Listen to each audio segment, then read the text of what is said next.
Ya, Anda masih bersama kami di Bincang Halo Indonesia. Dika, ini kalau kita ngomongin sejarah, seni, budaya Indonesia nggak ada habisnya. Nggak ada habisnya. Banyak sekali. Banyak banget. Banyak banget ya. Pulaunya aja banyak, sukunya ya. banyak. Oke, ya. kita lanjutkan perbincangan dengan Mas Bram dan juga Mbak Rati.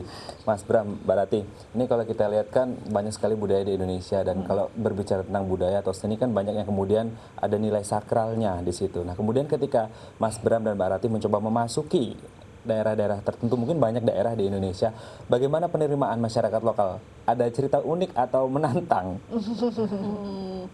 Gini, yang jelas pada umumnya mereka terbuka ya dengan senang hati, tapi memang ada pertanyaan-pertanyaan seperti, oh mau nonton, mau lihat, emang kenapa? Kayaknya biasa aja. Gitu. Okay. Jadi pertama itu, terus yang kedua, bagaimanapun ketika kita masuk ke komunitas lokal, memang yang utama adalah kita juga harus be humble lah. Jadi kita datang ke sana justru lebih memposisikan diri sebagai ingin belajar. Kalau kami selalu gitu, ingin tahu, ingin belajar dan apa ya, ingin mengenal lebih lanjut. Gitu. Jadi tone and manner-nya juga berbeda gitu. Nah, pernah suatu kali waktu kami mau berkeinginan untuk nonton Bedoyo Ketawang ya ke Keraton, dan itu Bedoyo yang nggak boleh sembarangan orang lihat gitu ya. Nah, hanya kerabat gitu, dan tamu-tamu tertentu gitu. Nah, pada awalnya seperti yang, loh emang kenapa? Boleh nggak?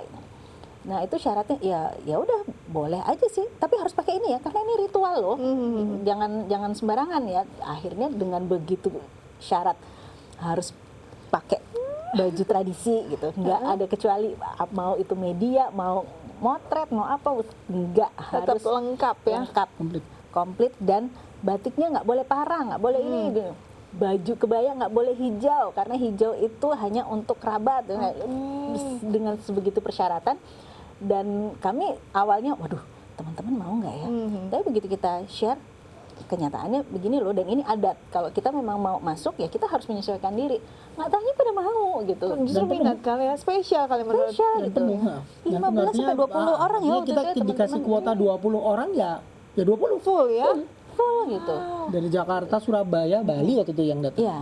Dan di setiap trip seperti itu kami selalu bilang ke teman-teman, dari sebagian patungan teman-teman semua itu ada donasi keberlanjutan seni tradisi yang kita berikan ke Jadi ada sumbangsi ya, nggak hanya benar-benar bisnis ya.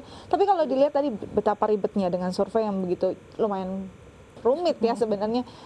Berapa sih harganya? Harga apa nih? Ayo, kira-kira kalau yang mau ikutan? Ini kayaknya sudah merencanakan liburan. Bagus dong ya kan?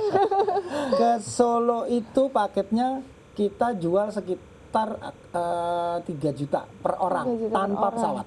Tanpa pesawat Jadi ya? ketemu langsung di Solo. Tapi itu udah sampai Solo udah bener-bener check in di hotel, itu udah begitu dia check in semuanya udah menjadi tanggungan kita. Oke, dan dengan perjalanan yang luar biasa. Semua perjalanan dan segala macam. Kayaknya sebenarnya harga segitu mungkin kalau dipikir mahal, tapi dengan pengalaman yang luar biasa, bahkan bisa nonton apa yang hanya kerabat tonton ya, kerabat keraton kayaknya. Sama seperti kita kalau pergi ke Spesial. Bali gitu ya, pergi ke Bali itu sekitar sama lah, sekitar 3,5 atau 3,5, tapi kita masuk ke satu kerajaan, ikut ritual di dalam, atau pergi ke pura untuk ikut ritual yang di sana yang kita juga nggak pernah bisa lihat, nggak pernah bisa saksikan, mulai dari pertunjukannya, mulai dari ritualnya, kan banyak kesenian yang nggak boleh keluar pura sebetulnya. Oke. Dan kami memilihnya juga berhati-hati mana yang kira-kira memungkinkan. Kalau memang nggak memungkinkan, kami Ya juga nggak. nggak paksakan, karena kami juga harus menghargai tradisi setempat lah ya. Jadi memang kami Ya tadi harus misalnya ke Baduy ya, Baduy itu kita juga ada trip ke Baduy,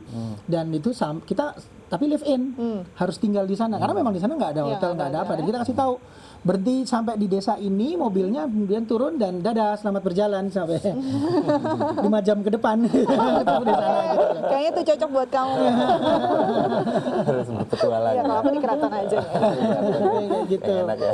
Oke, Mas Bram, ini kalau kita lihat kan gelar memiliki banyak sekali ya sejarah dalam hal pertunjukan dan lain sebagainya. Nah, banyak kemudian yang di luar negeri dan kemudian dalam negeri. Nah, kira-kira proyek terdekat apa untuk mengeksplor kesenian budaya Indonesia?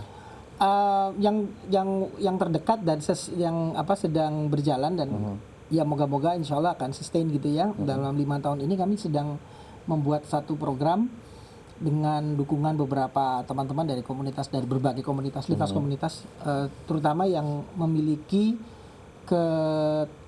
ketertarikan atau memiliki ini dengan sejarah, antropologi dan kebudayaan Indonesia. Itu kami sedang membuat satu program yang namanya Jalur Rempah.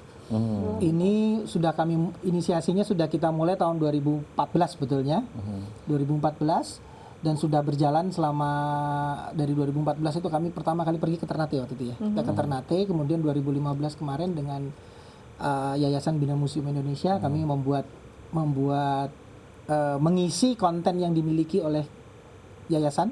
Waktu itu yayasan punya event yang namanya Museum Week. Bulan Oktober, kami yang mengisi kontennya dengan Jalur Rempah. Dan di situ semua aktivitas tentang yang terkait dengan sejarah perdagangan rempah di Indonesia itu kita ini sangat tunjukkan menarik ke publik gitu pastinya ya. Dan pasti panjang ceritanya. Dan kayak kita butuh satu episode lagi untuk ini ya. Terima kasih banget untuk kedatangannya, dan saya siap ke Keraton, kamu siap ke Baduy? Siap. Ya. Terima kasih banyak. Sukses terus untuk gelar ya. Terima kasih. Baik, kita masih punya banyak informasi menarik, tetap bersama kami di Halo Indonesia.